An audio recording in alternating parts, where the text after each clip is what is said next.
जय गुरुदेव। गुरुदेव।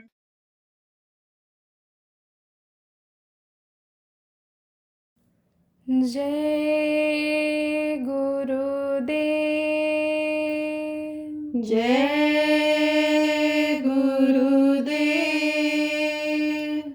मेरे सतगुरु दीन दयाल काग से हंस बनाते हैं। मेरे सतगुरु दीन दयाल काग से हंस बनाते हैं। अजब है संतों का दरबार, अजब है संतों का दरबार। जहाँ से मिलती भक्ति अपार, जहाँ से मिलती भक्ति अपार। शब्द अनमोल सुनाते हैं कि हृदय का भ्रम मिटाते हैं। शब्द अनमोल सुनाते हैं कि हृदय का भ्रम मिटाते हैं। मेरे सतगुरु दीन दयाल काग से हंस बनाते हैं। मेरे सतगुरु दीन दयाल काग से हंस बनाते हैं। गुरु जी सत्य का देते ज्ञान, गुरु जी सत्य का देते ज्ञान। जीव का ईश से लगता ध्यान, जीव का ईश से लगता ध्यान। वो अपना ज्ञान लुटाते हैं कि मन की प्यास बुझाते हैं। वो अपना ज्ञान लुटाते हैं कि मन की प्यास बुझाते हैं। मेरे सतगुरु दीन दयाल काग से हंस बनाते हैं। मेरे सतगुरु दीन दयाल काग से हंस बनाते हैं। होकर लो गुरु चरणों का ध्यान, होकर लो गुरु चरणों का ध्यान। सहज प्रकाश हो जाएगा ज्ञान, सहज प्रकाश हो जाएगा ज्ञान। वो अपना ज्ञान लुटाते हैं कि भव से पार लगाते हैं। वो अपना ज्ञान लुटाते हैं कि भव से पार लगाते हैं। मेरे सतगुरु दीन दयाल काग से हंस बनाते हैं। मेरे सतगुरु दीन दयाल काग से हंस बनाते हैं। जय गुरुदेव। जय गुरुदेव।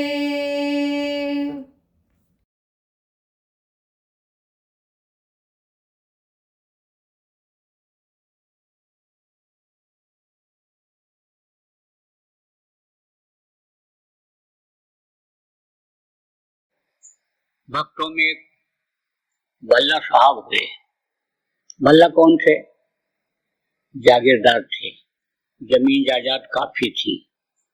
तो आपको ये भी सत्संग में सुनाया गया पिछले सत्संगों में, जिसके जैसे कर्म होते हैं, प्रारब्ध कर्म जिसका जैसा बनता है, यानी उसी हिसाब से उसको जन्म मिल जाता है। तो जो अटकी हुई जीवात्माएं हैं ऊपरी लोगों की, फंस गई, नहीं आगे बढ़ पाई, तो उनको उतार देते हैं गुरु, दया करके नीचे आ जाते हैं, तो अच्छे घरों में जन्म ले लेते हैं।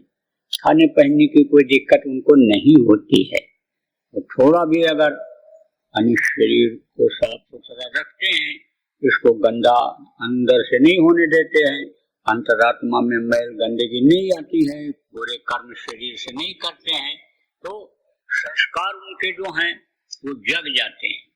तो संस्कार जब जग जाते हैं तो उस समय के जो मौजूदा संत होते हैं, मौजूदा जो समझो शक्तियां होती हैं, उनके पास वो पहुंच जाते हैं। तो ऐसे ही इच्छा जगी, जानने की, कुछ समझने की, जानने समझने की, सुनने से जब जानकारी हुई, खोजा उन्होंने, और खोजा जब सदगुरु मिल गए, सदगुरु के पास पहुंच गए, तो जैसा मैंने बताया कि इच्छा को खत्म करना पड़ता है, ऐसे ही दुनिया की तरफ से इच्छाओं को उन्होंने खत्म किया।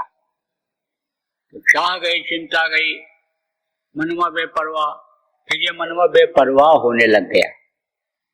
जब दुनिया की इच्छा रखते हो तब तो इधर से बेपरवाही नहीं होती है, उधर की परवाह करते हो, अपने घर की, अपने मालिक की परवाह करते हो, और जब इधर की इच्छा रहती है तो इधर की परवाह रहती है। तो धीरे धीरे अन्य समझ लो कि सब समेटने लग गए। हम न देख रेख में बहुत सी चीजें चली गई, थोड़ा बहुत जो बचा उसको उन्होंने दे दिया, या उसके बदले में कुछ धन ले लिया, जो अच्छे काम में लगा दिया। इस चीज की जब जानकारी हुई कि भाई लक्ष्मी आई हैं, इनको अच्छी जगह लगाना चाहिए, अच्छी जगह खर्च करना चाहिए, यानी जनता से ये चीज हमको मिली है, जनहित में इसको लगाना चाहिए, तो बहुत सा जनहित का काम करके भी समझ लो सब खर्च कर दिया उन्होंने। एक महल बचा था, थोड़ा बहुत खाने पीने का सामान था। अब आप ये समझो कि लेना देना होता है, कुछ समय के लिए रिश्ता जोड़ा जाता है तो पिछले जन्म का होता है, यानी कर्म लेना देना एक दूसरे का, उसी के हिसाब से ये परिवार वालों का साथ मिलता है। यही कारण है कि एक साथ दोनों का शरीर नहीं छूटता है, पति पत्नी का, बेटे का या और लोगों का शरीर एक साथ नहीं छूटता है। आप तो समझो कुछ न कुछ अंतर जरूर होता है। अकाल मृत्यु की बात तो छोड़ो आप, लेकिन ऐसे स्वाभाविक मृत्यु अलग अलग होती है, अलग अलग टाइम के लिए अलग अलग समझो कि संबंध होता है एक दूसरे का। तो ये जो एक दूसरे का संबंध वो खत्म होता है, लेना देना जैसे खत्म होता है तैसे साथ छूट जाता है। तो एक लड़का था, लड़का चला गया, समय पूरा हो गया उसका, औरत बची, कुछ दिन के बाद वो भी चली गई, उसका भी लेना देना इनसे जो था वो अदा हो गया, अकेले बचे। अब रोटी खा लेते और भजन करते, बराबर भजन से समय मिलता तो कुछ शरीर से सेवा करके परमार्थी काम कर लेते थे। तो कहते हैं कि जब सोना तपाया जाता है तो निखार आता है, जब हीरा को कसौटी पर कसा जाता है तभी उसकी असली पहचान होती है।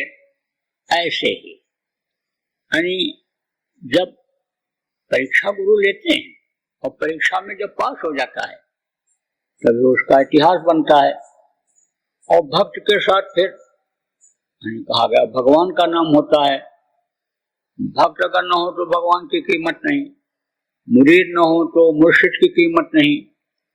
समझ लो कि भक्त न हो, शिष्य न हो तो संत सदगुरु की कीमत नहीं होती है।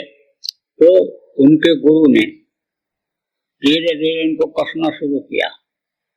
दक्षिणा पहले भी लेते रहे, मांग लिया करते थे, वे जमीन जायदाद बेच करके जो रुपया पैसा था, जो सोना चांदी था, बेच करके दे दिया करते थे, रुपया पैसा दे दिया करते थे।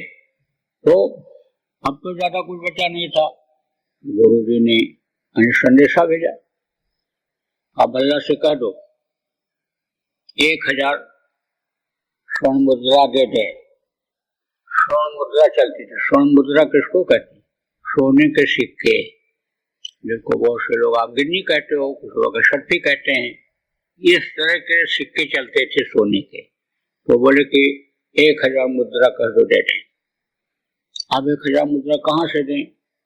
जमीन नहीं, जायदाद नहीं, केवल एक महल बचा हुआ। तो गुरु से ही प्रार्थना किया कि आप अपने आदेश का पालन मुझसे करा लो। बगैर आपकी दया के कुछ नहीं हो सकता है, बगैर आपकी दया के भक्ति भी नहीं पूरी हो पाएगी, आपके आदेश का पालन भी नहीं हो पाएगा। तो जब दया किया तो महल 1000 स्वर्ण मुद्रा में ही बिका। अब महल बेच करके दे दिया तो रहने की जगह नहीं रह गई।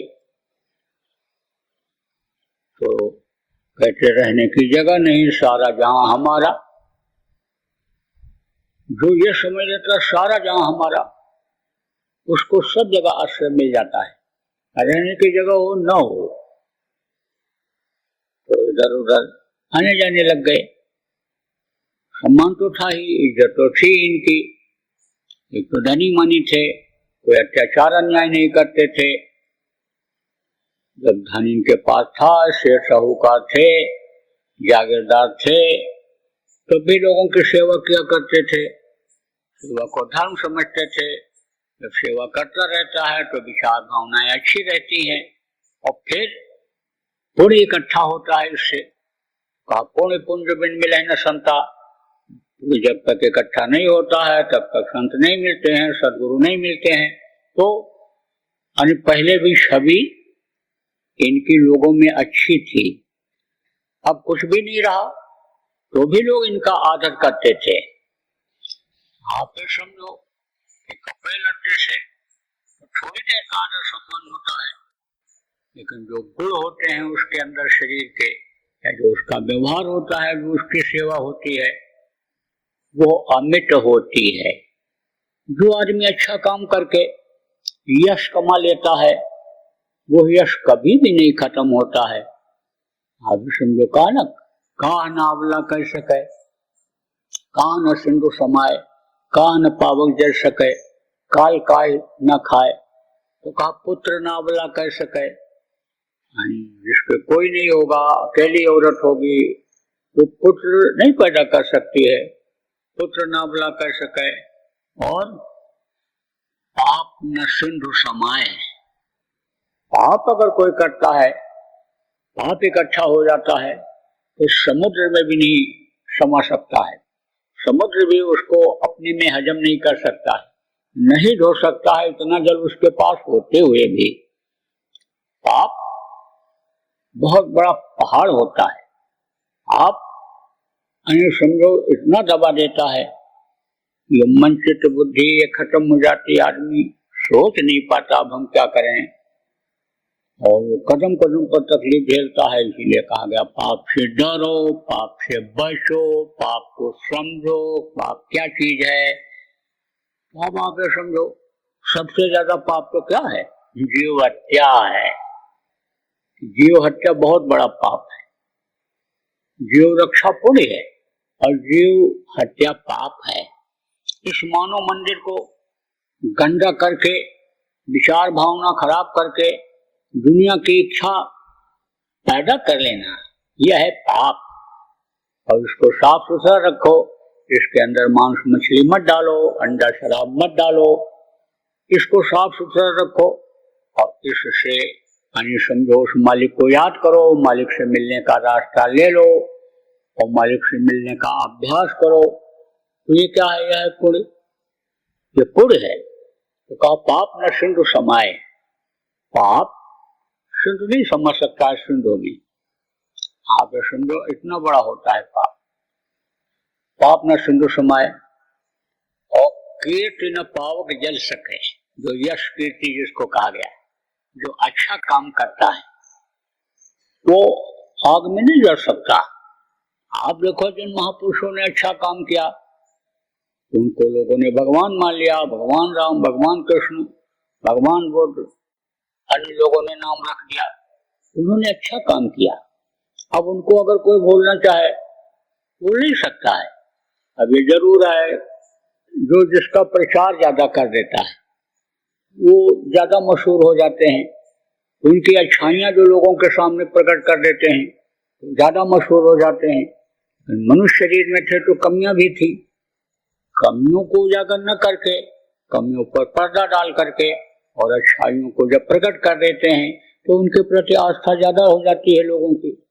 तो कीर्ति यानी जो होती है, यश जो होता है वो खत्म नहीं होता है। यश उन्होंने कमाया, कीर्ति कमाई, उन्होंने अच्छा काम किया था, तो जहाँ जाते थे वहीं भोजन मिल जाता था।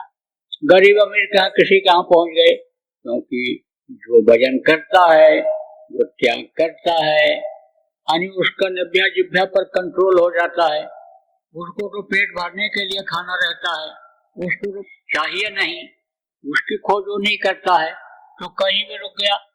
जिसको ये नहीं है कि भाई हम मोटे बिस्तर पर ही सोएंगे, हम एयर कंडीशन में ही सोएंगे, पंखा कूलर होगा वहीं सोएंगे, वो तो कहीं भी रात बिता लेता है, उसके लिए कोई चिंता नहीं रहती है। कहा न चाह गई चिंता गई, मनवा बेपरवाह, मनवा बेपरवाह हो जाता है। तो जहाँ मिल जाता वहीं खा लेते, और जहाँ जगह कोई नहीं देता, करीब अमीर किसी के यहाँ पहुंच गए तो वहीं पर आनी समझ लो सो जाते थे, भजन करते थे। तो गुरु ने कहा भाई बहुत दिन हुआ भल्ला नहीं दिखाई पड़ा, भल्ला कहाँ है पता लगाओ। बहुत ज्यादा आबादी उस समय रहती नहीं थी, ज्यादा लोग रहते नहीं थे कि खोजना पड़े इधर उधर। पता लगाया लोगों ने, पता लग गया। अब आप समझो कि खुशबू जो होती है वो कहीं भी रहती है तो फैल जाती है।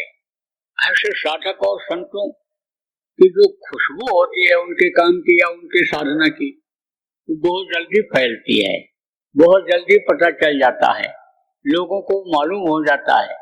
क्योंकि अगर कोई चोर हो तो उसको लोग छिपाते भी हैं, लेकिन कोई संत हो, महात्मा हो, साधक हो, दरवाजे पर आ जाता है, कोई कहीं आ जाता है तो लोग सम्मान करते हैं, लोग जाते हैं, मिलते हैं, जुलते हैं, और प्रचार इस बात का हो जाता है कि भाई वो आए थे। तो अब आप समझो अच्छा काम किया, उससे अलग ख्याति, बोले भजन पूजन जो करते थे यानी उसकी अलग एक छाप पड़ जाती है। आप बहुत से लोग कहते हो कि विरोध करते हैं घर वाले, पुरुष भी कहता है, स्त्री विरोध करती है, स्त्री कहता पुरुष विरोध करता है। विरोध क्यों करता है?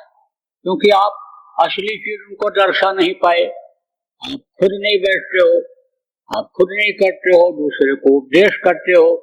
तो पर उपदेश कुशल बहुत तेरे, दूसरे को तो उपदेश बहुत लोग करते रहते हैं। अगर आप 2 घंटा 3 घंटा बैठ जाओ, अगर आप त्याग करने लग जाओ, चाहे कोई स्त्री हो चाहे पुरुष हो, तो उसका छाप पूरे परिवार पर पड़ जाता है।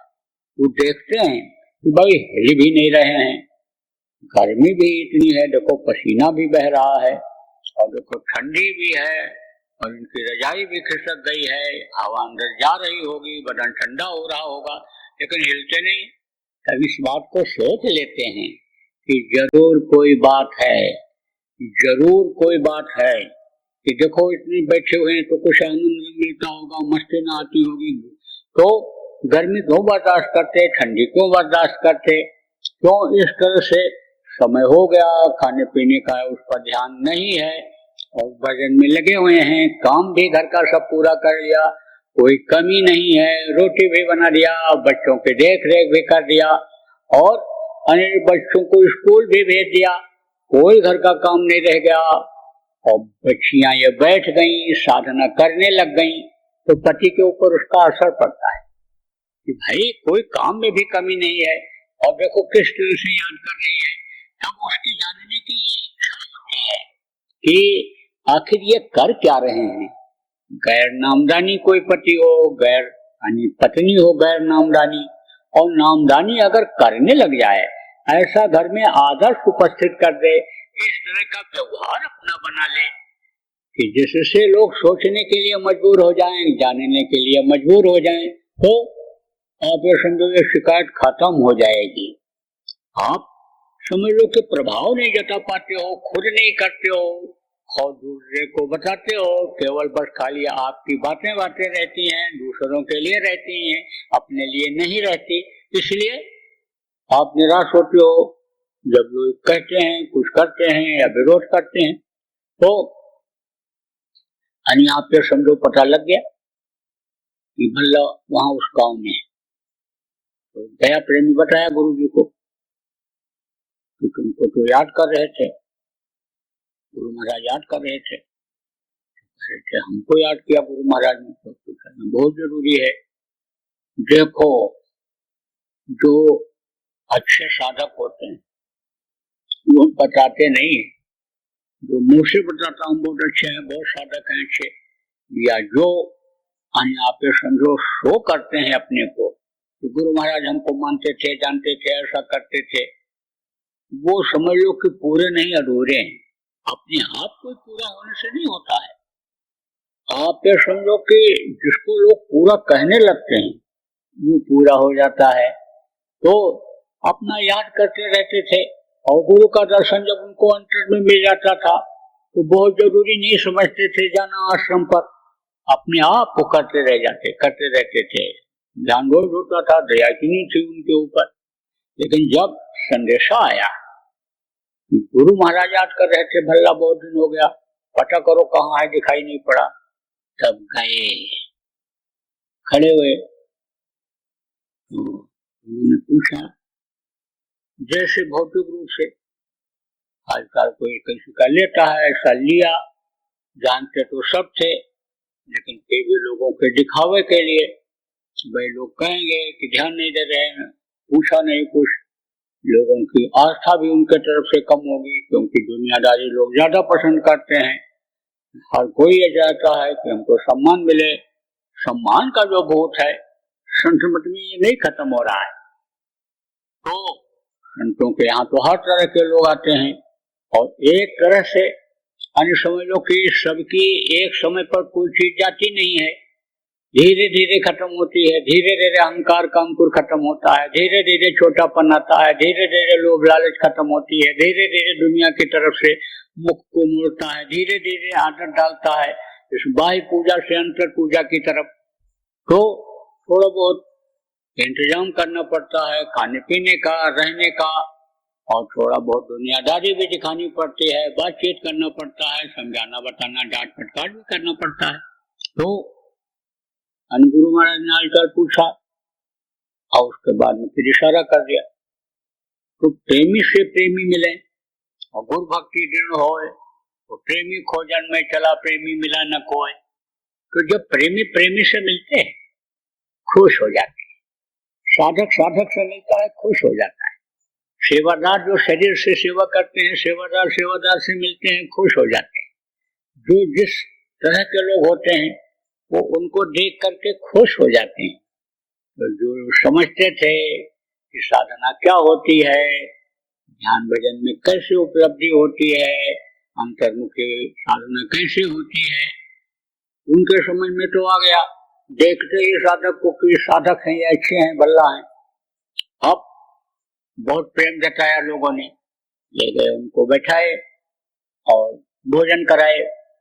अब जब याद किया और बुलाए तो उन्होंने इस चीज को समझा कि बगैर इजाजत के जाना ठीक नहीं है।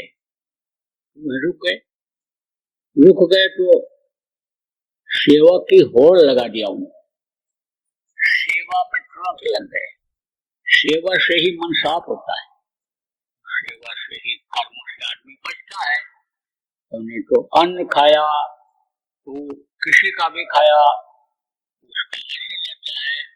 उसका साथ पड़ गया, तो जैसा साथ होता है उसी तरह से उसका असर आ जाता है। यानी समझो कि जैसे ये चश्मा है और चश्मा का ये शीशा है, अब इस पर गर्मी का असर आ जाएगा, ठंडी का असर आ जाएगा, कोहरा पड़ेगा तो कोहरा का असर आ जाएगा, असर आ जाता है। ऐसे अंतर में कांच है, अंतःकरण जिसको कहा गया उस पर असर आ जाता है।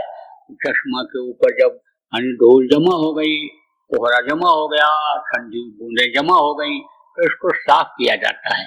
और साफ किया जाता है जब चश्मा साफ हो जाता है, तो जो ये देखने में मदद करता है, यानी बाहरी आंखों को देखने में मदद करता है, ऐसे ही जब कर्म अंदर के साफ हो जाते हैं तो अंदर की दृष्टि से देखने में मदद मिल जाती है। सेवा करने लगे, खूब सेवा करते थे। और जो कोई नहीं खाता बचा खुचा, उसको खाते थे जला भुना। भाई अन्य देवता है तो उनको कैसे बर्बाद करें, इसको बचाने की कोशिश की जाए। और कोई इसको नहीं खाएगा तो हम ही खा करके पेट में डाल लेंगे, तो कुटिया भूखने लगेगी। ये पेट की जो भूख है इसको कुटिया कहा संतों ने, तो कहा कि टुकड़ा डालकर भजन करें निसंग, इसको थोड़ा सा डाल दो टुकड़ा, तो भजन में मन लग जाएगा। नहीं तो भूखे भजन न होए भुआला, भूखा रहने पर भजन भी नहीं हो पाता है। तो इसको शांत करने के लिए, भूख रूपी कुटिया को शांत करने के लिए, तो जला भुना रोटी चावल जो भी भंडारे में बचता था उसको डाल दिया करते थे। कोई जो न सेवा करे वो सेवा करते थे, लोगों तक की सेवा करते थे, आश्रम की सेवा तो करते करते थे। लोगों का कपड़ा धो देना, लोगों का थाली धो देना, यानी भंडारे में जो बर्तन होता, भंडारे की जो सेवा होती उसको तो करते करते थे, लोगों की भी सेवा कर देते थे। उससे मन साफ रहता था, बुद्धि साफ रहती थी, चित्त साफ रहता था, गंदगी नहीं जमा होती थी, आवरण नहीं आता था कर्मों का, और फिर भजन में मन लगता था। एक दूसरे का जो गुरु भाइयों का रिश्ता लेना देना किसी जन्म का रहा हो वो भी अदा हो जाता था। यह धर्म युद्ध होगा, धर्म युद्ध, धर्म युद्ध जानते हो किसको कहते हैं? बहुत से लोग धर्म के नाम पर ही रोटी खाते हैं, बहुत से लोग धर्म के नाम पर ही रोटी सेकते हैं, बहुत से लोग धर्म के नाम पर ही नाम कमाने की कोशिश कर रहे हैं कि हमारा नाम जल्दी उजागर हो जाएगा, मीडिया में पेपर में आ जाएगा, लोग जान जाएंगे कि ये कट्टर हिंदूवादी हैं, ये कट्टर मुसलमानवादी हैं, ये कट्टर यहूदीवादी हैं, ये कट्टर जो है ये यानी समझो कि सिखवादी हैं। इसलिए लोग लगे हुए हैं। तो अब आप इस बात को समझो कि ये जो धर्म गुरु कहलाते हैं, ये लोग अगर अभी सुधार ले आवे तो बहुत बड़ा सुधार जनता में हो सकता है। एक जगह बैठ करके और कितने लोगों को ये मरवा देते हैं उन्माद में। तो प्रेमियों, उन्माद में मत आना, क्योंकि आप तो हर जाति मजहब के लोग यहाँ पर आते हो। सबकी बात एक साथ कह रहा हूँ, उन्माद में आप मत आना, किसी के बहकावे में आप मत आना। जो भी कदम रखना धर्म के मामले में सोच समझ करके रखना। और अगर आपके अंदर एक धर्म आ जाएगा, मानव धर्म आ जाएगा। मानव धर्म क्या है? सत्य और अहिंसा, सेवा और परोपकार। जय गुरुदेव। सरकारी व गैर सरकारी अनुदान के लिए बिना सत्संगियों के सहयोग द्वारा जनहित के कार्यों में लगी हुई बाबा जय गुरुदेव धर्म विकास संस्था का मुख्यालय पिंगलेश्वर रेलवे स्टेशन के सामने मक्सी रोड, उज्जैन, मध्य प्रदेश में है। यहाँ पर सत्संग व नामदान का कार्यक्रम होता रहता है।